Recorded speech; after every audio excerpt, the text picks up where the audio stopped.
seasoned vets. Yeah. Alrighty, folks. Well, welcome back to another episode of Fighting Words. We're just two dads talking about the UFC, and I'm joined once again by my co-host Tyrell. What's going on, my man? How are we? Good, man. How are you? I'm good. Here to do some spicy takes, some bold predictions of 2025. But before we get started, please like and subscribe, share this with your friends, do the YouTube algorithm a favor and us a favor as well. Put it in front of other people's screens.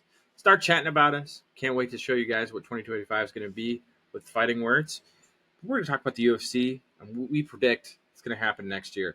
We could be right, we could be wrong. I mean, if you guys remember, for some reason, Tyrell thought that Kamaru Usman, Izzy, and who was your other prediction that was going to be champ? And you were 0 for 3. Max was going to be champ. Yeah, that's tough. Well, Max is the champion, BMF champ. So yeah, I'll throw you a half bone there.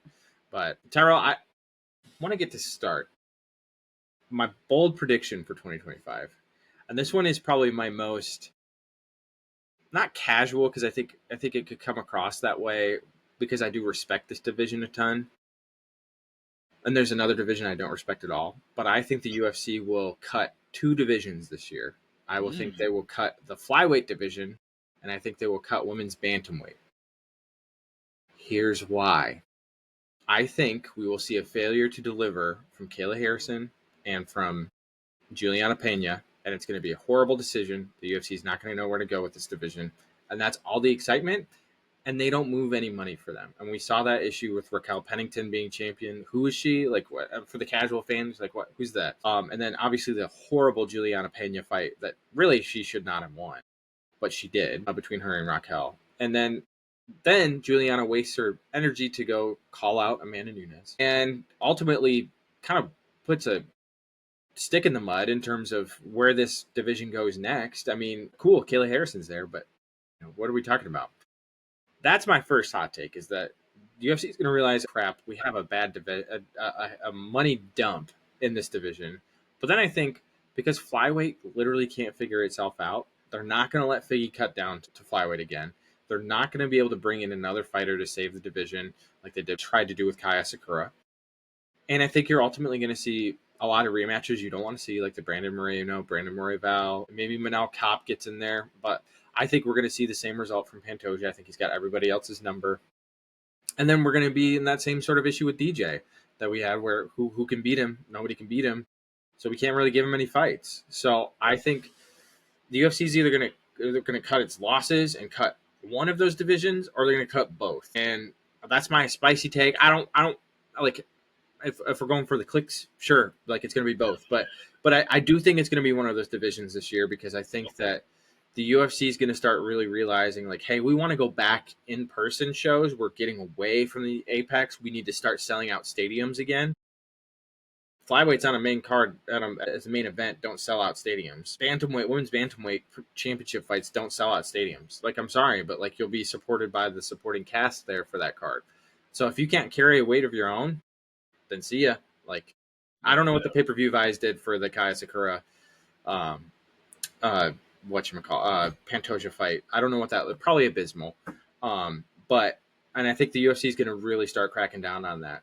I'd love to hear what you think about that in reaction to my hot take. You agree, disagree? Do you think I'm off base? I think you're off, but the reason you're off is my counter with one of my hot takes I have. And my counter for that is in 2025, the UFC will buy out the PFL and Bellator outrightly and take all their fighters. And by doing that, they're going to bring a lot of other names over to help with those divisions and even maybe add more divisions, which also leads way for the John Jones and Francis Ngannou fight later in the year. So watch out for that too, because that's definitely being worked on behind the scenes. I know it is. So that's my first hot take. My first hot take is the UFC is going to buy these low down trash leagues to have some fighters that are actually good. That's why you're hearing Patchy complain and Pitbull complain and all these other good fighters. They're complaining about their fights getting canceled and suing the PFL for it because of breach of contract. Dana White is doing this. Yeah. Go ahead and make it so easy so I can buy you out. Like, I'm going to buy you out, take all your people. He's done this before, right? He got Strikeforce. He's got these other places before. He bought Pride too, if I'm not mistaken. Yeah, he bought it before. So he'll talk bad about him, while they're trying to get it going. And once they hit their low, give me that. he'll take their fighters and shoot them to the moon. And that's what's going to happen. And I think that's why I disagree with your take, because I think that he's going to bring fighters over. They're going to rejuvenate these divisions that need it, especially the women. Yeah, Bringing over Cyborg and girls like that. What's the young girl that's fighting over there right now? The yeah. one that will probably end up fighting Valentina. Like, girls like that, they come over, they're going to make these women's divisions a lot stronger too. A Pacheco coming over, if they can get her to go to 135, I think we're talking about another big player in there. I'm going to parlay this into my other hot take that's kind of in conjunction with the flyweight is Hey, by real the quick end. before you jump, Yeah, yeah, give me your comments. Give I me want to say feedback. one thing. I Yeah, 100% agree. That was actually one of my on my list of potentials. I think that, and here's why. Here's why I think that's definitely going to happen. If not this year, for sure, early in 2026, because Abu Dhabi and the Saudi money. I don't know if you've seen, but I Dana's like, have. hey, come on, let's go, and they're all like, oh yeah, we'll just give all of our money now to the UFC, which means one, a better product. I know a lot of people complain and cry, and they're like, whatever, like the UFC is like consolidating. It's like there's a reason they're the best in the business because they can do what nobody else does, and the PFL is a rude awakening to that. And I agree that Francis and John potentially will be happening in 2025. That is why you're hearing John Jones stick to the story. I'm not fighting Tom Because Aspinall. he wants that few money, and the Saudi men are like, we got that few Yeah, money. here we come. We'll Yep, give you $50 exactly. million to fight him. Yeah, exactly. Knock me Exactly. out. If I'm John, Yeah, knock me out. I'm in. Yeah, I'm in. I'll get All knocked right. out 50 million. But Sorry then to interrupt. Go on to your next hot take. the second hot take is about the flyweight division. The flyweight division will not die out, one, because of the bringing in of different promotions, Mm-hmm. but also Triple C will be the champion of that division again. I Oh, think Triple C drops back down and takes over the division. I do. I think he mixes it up. tell me why. I need I to know think why. well, he's been talking about it a lot. I think Triple C goes back down there. He can. That's a good fight with Kai Kara France. It'll be a good fight with Figgy because Figgy's going to probably try to go back down there too. Pantoja in the mix. I think there's some good fighters. Oh, and then we just watched him fight well this weekend. What's his name? I'm forgetting his name right now. Manal Kopp. Manal Kopp's another good name. I think Henry has some more people to fight in the division. I think he realized that bantamweight he's too small to fight those guys, and Mm-hmm. he gets back in shape. He goes back down there and he makes some very exciting fights in the division, along with the people that may be coming over from the other promotion in 2025 or 2026. But I think that the division gets revived a little bit by having him back because he has more star power than the other names in the division currently. He just Mm-hmm. does. He just That's does. fair. And That's fair. I think he mixes it up and makes it more exciting. And I think Henry will throw hands in that division more than he will at bantamweight. Yeah, I think my only issue with that is the age factor of Henry. I mean, he took a lot of time off when he retired, and I think that's awesome if that would have happened 2 years ago. If it would have happened 2 years ago, I'd be like, "Yep, Tyrell, you're 100% in." I think the tread's a little worn on Triple C. I would love to see that again because that would actually create some sort of fun. I think he's what 36. 37. He's 37. 37. I'm Yeah. looking So right now. like Yep. the tread's a little warm. But it's not to say. I mean, he hasn't been chinned up like other fighters has. He hasn't been cracked. But like at the same time, like I'm not gonna sit here and be like, yeah, like he's ready to do it because the man went for a ride against Aljo. Potentially, he'd go for a ride again against Pantoja. So, like that's kind of my only counter to that. But I would love to see that for the storyline. And again, people listening, I don't want to see any division die. I'd much rather be the optimist here. I'm taking more of the pessimist take because well, that's what keeps me up at night, I guess. But yeah, I mean, I'm all for that. Let's see these be revived. I think the PFL, yeah, 100%. They're gonna crash out. I mean, there's a reason they're not paying their fighters right now for fights. Like Corey Anderson, my man is not making any money over there, and he's another guy who's like, I want to make my money. I want to fight. I want to be active, and they can't pay him because they're paid everybody else on that one big card they had for last year, so or this past year. So that's a great point. I want to also kind of pitch you a scenario here Okay. for my second hot take. It's a couple things happening at once, but I think you'll agree. You might be surprised at what I'm about to say. I think 155 will have a new champ by the end of the year, and I Mm. think 170 will have a new champ by the end of the year. And I think they will both be champs from previous divisions. And what I mean by that is, I think Ilya Tapuria will move up after he beats whoever he wants to beat next. He'll move up to 155, make his way to a title fight, and I think the title fight will be Charles and Ilya. And I think for the vacant lightweight gold, which will then have Islam go up and fight whoever is the champ at 170, whether it's Shavkat, whether it's Bilal, whoever. I know that Bilal and Islam train together. I know that there's friendship there, but Islam has expressed becoming double champ. I would also see him just completely leaving the division and going up there to go see that. That's kind of my hot take. Like, hey, the UFC is getting away from double champ status. We want you to move into divisions to defend them because we've had too many issues with champions being vacant. I think with Ilya telling the world featherweight will not be vacant, he means that, hey, my next fight that I'm scheduling, I'm relinquishing my belt to whoever's going to be fighting next. And I think with Islam's timing of this fight that he has at the beginning of the year against Arman, and I think we've talked a lot about how good Arman is. I think definitely he's a good fighter. I could still see him losing this fight very soundly. And so I think that with that being the case, Islam looks around. He said, I've beaten everybody else. Time for me to go up and go master this 170 domain. And he does that. And he does that with emphatic fashion, and he wins the belt by the end of the year. So that's my two hot takes kind of wrapped into one, that we're going to see a changing of the guards of both divisions, but in unexpected newcomers that are jumping up. I like that. How do you feel about that?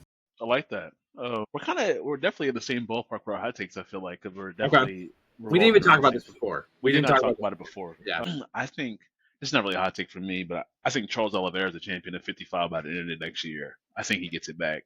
If that's through Islam Makhachev in a rematch, or if that's whoever it has to be, I think that he'll win. He looks like Charles Oliveira again to me. Yeah. Which I think could be very dangerous for who he runs into next. But my next hot take, which is also involving the 170-pound division, is that we will have a new champion in 2025, but it'll be Joaquin Buckley. Whoa! I didn't expect that. I would love to hear more. You think it's Buckley, man? Him? I've seen enough, man. You're a believer. I'm a believer, bro. Like, legit a believer. Just like I was a believer in Bilal. I think Bilal is great. I think Bilal beats Shavkat or Ian Gary. I think Bilal beats my man Kamaru Usman. Like, I don't think he beats Joaquin Buckley. I think Joaquin Buckley's athleticism, his strength, his ability to stop takedowns, and just that raw boxing power he got. I don't know, man. I think he can shut people off. And I don't know how many people in the division have that capability with one shot to shut people off, with that kind of athleticism. He just seems like a hybrid breed for that division. Most of those people at the top of 170 don't look like him or feel like him. I know he fought at 185 for a little bit, and that was kind of like they were too big for him. Mm-hmm. This is the perfect spot for him. He's doing everything right. He's clearly always in the gym. He's a gym rat. And just watching how he's performed his last few fights, he's doing it right. Like, he asked the crowd to pick who y'all think I should fight. Like, he's down for whoever. And I just think that by the end of next year, because he's probably one more rep fight away before getting a title shot, the way it's going, I think by the end of the year he got that strap around his waist. And listen, I'll say this: I don't care if Islam Makhachev's in there with him. I don't know if Islam's beating him either. I saw confident enough feeling Joaquin Buckley that he would have that strap by the end of the year. That might be my hottest take I've ever said on this podcast. That is one of your hottest takes, man. I'm a believer. I don't hate it. I love it. I feel like there's something there, man. I don't think he's just some Kevin Holland type of guy in the middle. No. This guy is determined, and he looks like he's putting his skills and the work in to get there. And the way the division is lining up, there's no Leon. If there's Leon there, I wouldn't say this. I'd be a little bit more worried if it's Leon. But if it's going to become more of these grapplers that don't have necessarily the best striking to me, this leads, because he can stop takedowns. If that leads room for him and his ability to strike to win these fights. And it just does. And the way he hits, he was working Colby's body, but he clearly has a good team around him. I think he's a champion by the end of 2025. You can see the change when he was at 185, when he had the power to just completely turn people off, but like he wasn't big enough. He was height wise wasn't big enough. He even said himself, he's like, I felt like I moved slower at 185. Like, I feel like 170 I can move a little bit faster, a little more athletic. Like, he's admitted, like, there were shortcomings in my game. There were things I needed to improve, and like being down into 170. I mean, a guy to knock out. I mean, he was losing to Wonder Boy, but to knock out Wonder Boy like he did, I mean, there's some grit there, and obviously just putting hands all over Colby. I mean, the dude is a problem. You heard my caveat, right? I said that because Leon's out of the picture and they're not really strikers at the top, I think that leads a way for him to get the belt. Because I think that if it was striker heavy up there, I'd be worried. Yeah, but it's not. Yeah, it's not. Most of the guys up there, you look at Sean Brady, I don't really care. Jack, if you look Kamaru, Bilal, these guys up top, and Ian Gary, come on. Get him I out of mean, here. But like, I will say Jack, I think, would be probably he the can most strike. threatening of He can all of strike. them. He can Yeah. strike. He can strike for sure. But I felt Gilbert Burns was beating him. Nah, I Gilbert disagree. Burns was winning that fight, bro. He was winning that fight I on the disagree. cards too. He was winning that fight. You know that, right? Was he? I didn't know he was Yeah, winning, he was on the winning. cards. He had that fight, boy. Yeah. I don't hate the take. I think it's crazy if that happens. Like you're gonna be in, you have to like have you on the YouTube like with predicting like over your Mystic Ball for the thumbnail there. That if that happens, like that's insane. You know, honestly, not a timeline that would surprise me because we've already had Sean Strickland as a champ, and you know, I was gonna go kind of like crazy in my last pick here for like what's my final hot take. You know, like what's like the crazy prediction I think we're gonna have. And you know, like I was thinking, I was like, what division is going to have a new champ? But then I kind of decided I've gone down this pessimistic road. It's time to go more sad. I think we're going to see 3 former champions retire this year. It's going to be Israel Adesanya, Kamaru Usman, and my deeper take with Kamaru, he doesn't fight again, Really? and Alexander Volkanovski. All 3 of them retire. I could see obviously more retirements happen, obviously with Dustin Poirier, Justin Gaethje, if you want to consider them champs because they were interim champs, they will retire as well. Pretty much my bold prediction is we're going to see a massive retirement happen in the UFC of fighters that we've grown up, fighters that we've loved, fighters that we've enjoyed be at the top. I think we're going to see the realization that it's time to hang him up. I think legacy protection is more important to most of them than anything else. I think Izzy's admitted that. I think that Kamaru, obviously, he's always game to fight, but this man, I mean, he said, "I'll fight when I'm healthy again." Brother, you've not been healthy in any of your fights that you fought in when you had the belt. So I think he's waiting for either that dollar sign or something else. And I honestly, with Buckley winning, I don't think that that's a that like I think it's excluded him more out of the dance there.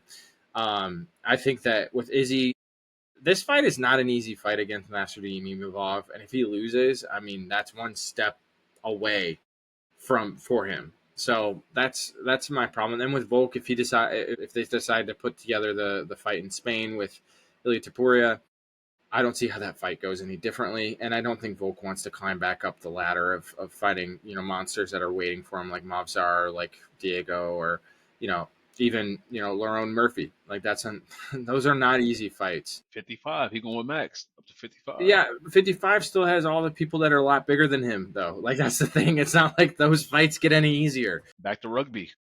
Yeah, and then I guess my other prediction is that Conor McGregor will never fight in the UFC again. Yeah, 100%. I agree. It's Yeah, over. and It's over. it's not only over. I think he'll request his release from the UFC. I think the UFC needs to part ways from him for all of the stuff that's happened, and I think they'll get wizened up to it because I think everybody's done with the counter show. So, like I said, mass retirement, changing of the old guard to the new guard. I think we're already seeing it in this past year. So it's not a crazy prediction, I don't think by any means, but I think that that's one. You went crazy. I went a little safer. I'm like, this is kind of my pessimistic view, but you know, would love to see all of these guys that have gotten L's on their record over the past couple of fights for them. I would love to see them making back in the win column. It's by no means that I'm rooting against them. Those fighters that I listed, I'll love, I'll enjoy, I'll root for when they are on the cards. I just think it's time. I got a weird feeling in my bones. And John Jones won't fight Tom Aspinall. Is that even a hot take? Is that even a hot take? He may fight him. Who knows? And listen, the last thing I would say before we hop off, if he does fight him and he smokes him, boy, you better not come to this podcast. You better not show up No, for that he pod. has to show up. You I'm going showed to go up. up for 25, 30 minutes on this dude, yo. I'm going to go in. Like, what? They're going to have me on SportsCenter talking about him. I'm going to go in so bad. Because, like, the hype behind him, I know the people in the comments, man, I love you guys that are on my side about John Jones being way better than this bum. Like, I can't wait for them to smoke him so we can come back here and talk about it because the hype is crazy. Yeah, it is insane. It's crazy. It's almost too much. They're But disrespecting John Jones, man. yeah, and you can't disrespect the GOAT too much because he's still the GOAT. So I would love to hear, though, from the comments what you guys think. Let us know your bold predictions. If you think we're completely crazy and off base, let us know because we don't respect your opinions. We respect our opinions. We'll probably let you know how we feel about it in the comments. So give us a like, subscribe. Thank you guys so much for tuning in and listening. Share this out to your friends. We'll catch you guys in the new year. Catch you later, y'all. Peace.